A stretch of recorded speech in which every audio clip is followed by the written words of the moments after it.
Hello everyone लिसास किचेनলৈ মই আপোনালোক সকলোকে স্বাগতম জনাইছো। আজি মই কি পদ্ধতিৰে কালাকান বনাও চাই লওঁ আহক। কালাকান বনাবলৈ মই 2 লিটাৰ গাখীৰ লৈ লৈছো। এতিয়া মই এইখিনি গৰম কৰি লম।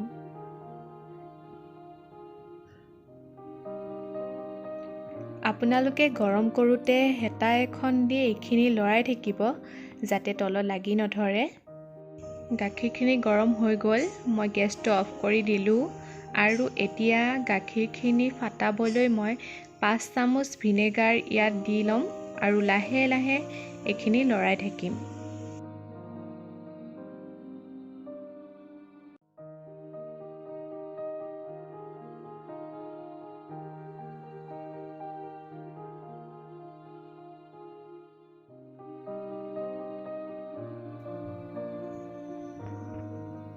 এয়া চাওক মোৰ গাখীৰখিনি ফাটি গৈছে। এতিয়া ফাটাই লোৱা গাখীৰখিনি মই ফুটা থকা বাচন এটাত উলিয়াই ল'ম পানীখিনি চেকি ল'বলৈ আৰু এখন কাপোৰত দি দিছোঁ এইখিনি।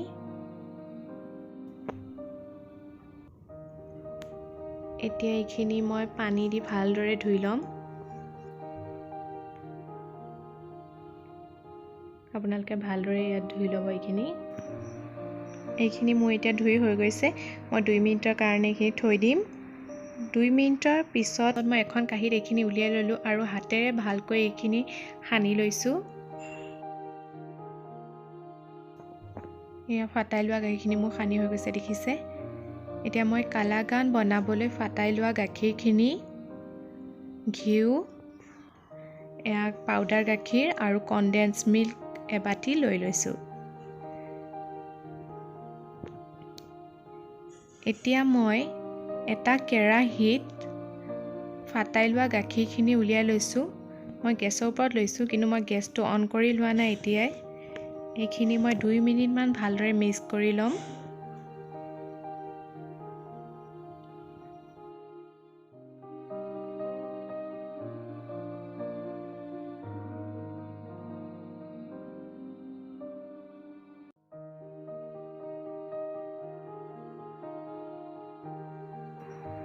এতিয়া কনডেন্স মিল্কখিনি ইয়াত এড কৰি দিছোঁ।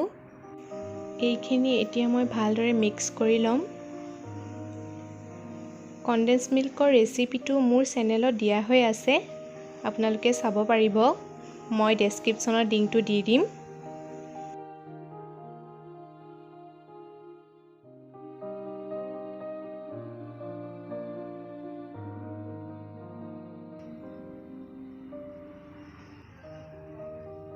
আৰু এতিয়া মই পাউডাৰ গাখীৰখিনি ইয়াত দি দিছোঁ আৰু এইখিনিও ভালদৰে মই মিক্স কৰি ল'ম।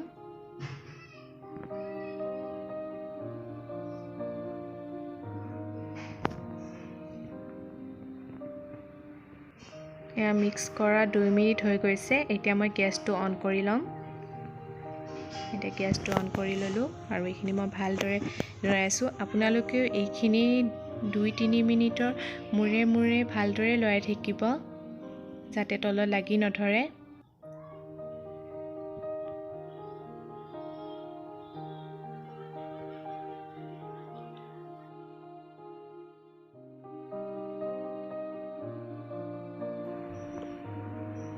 এতিয়া এইখিনিত মই ঘিউ 2 চামুচ দি দিম।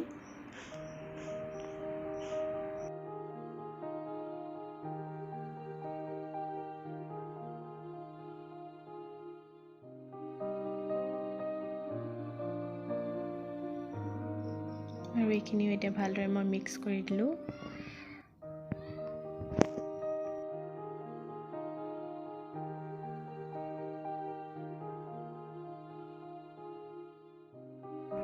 এইখিনি আপোনালোকে ভালদৰে লৰাই থাকিব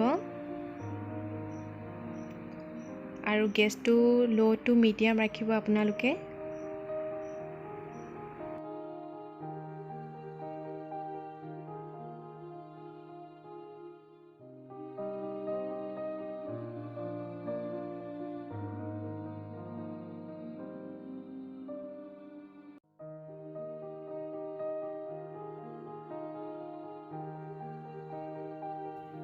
এইখিনি ডাঠ হৈ আহিছে দেখিছে। ডাঠ হৈ আহিলে আপোনালোকে গম পাব যে আমাৰ কালাকানৰ মিশ্ৰণখিনি হৈ গৈছে।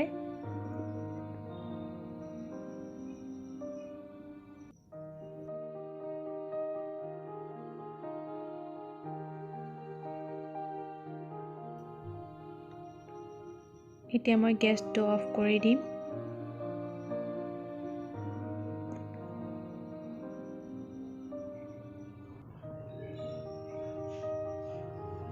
এইখিনি ঠাণ্ডা নহওঁতেই মই কাঁহী এখনত উলিয়াই ল'ম এতিয়া মিশ্ৰণখিনি। এখন কাঁহীত মই এখন বগা কাগজত ঘিউ সানি দি লৈছোঁ। এতিয়া মই কালাকানৰ মিশ্ৰণখিনি ইয়াত দি ল'ম।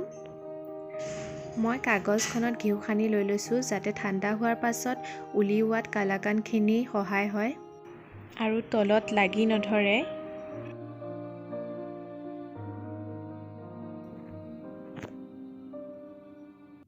এতিয়া এইখিনি মই 5-6 ঘণ্টামানৰ কাৰণে ফ্ৰিজত থৈ দিম। এতিয়া 5 ঘণ্টাৰ পাছত মই এইখিনি ফ্ৰিজৰ পৰা উলিয়াই আনিলোঁ আৰু এয়া দেখিছে কালাকানৰ চাইজত মই এইখিনি কাটি লৈছোঁ এখন ছুৰীৰ সহায়ত।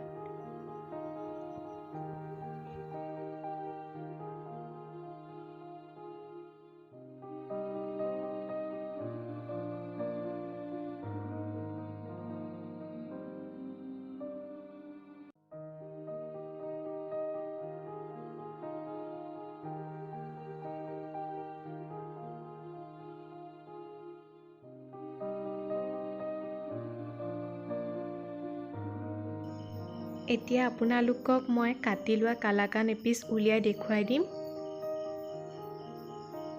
এয়া চাওক, তেনেদৰে মই বাকীখিনিও উলিয়াই ল'ম। দেখিছে একদম বজাৰৰ দৰেই হৈছে।